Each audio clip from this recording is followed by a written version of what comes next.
Elon Moy in Washington for the latest and the implications. Elon. Well, Kelly, that vote is now wrapping up, and California Republican Kevin McCarthy does not have the votes that he needs from his own party to become Speaker of the House. Now, that means that this will likely go to a second round of votes for the first time in just about 100 years. Now, earlier today, McCarthy laughed off questions from reporters on how he intended to secure this position. He said that he is ready to fight, to win, and he's not going anywhere.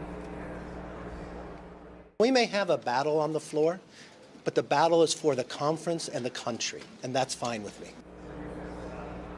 Now, Kelly, even if he does eventually secure the position of Speaker, how he governs is going to be defined by this battle with House conservatives. There were last-minute negotiations. I'm sure there will be more talks to come later on today. But one of the things that his opponents, including the chairman of the House Freedom Caucus, Scott Perry, had been asking for are votes on things like a border plan, on term limits, on a balanced budget, as well as something called the Fair Tax Act, which would eliminate the IRS, get rid of the federal income tax, and impose a national sales tax instead. So these are some of the things that are on the table. Ultimately, this is a political battle that could end up shaping the types of policies that House Republicans pursue. McKelly, I can tell you earlier today, there was some frustration from moderate Republicans who say they want to restore fiscal sanity in Washington, but they can't do it while there are so far 19 of their party members gumming up the works. Wow. We normally have this done by now.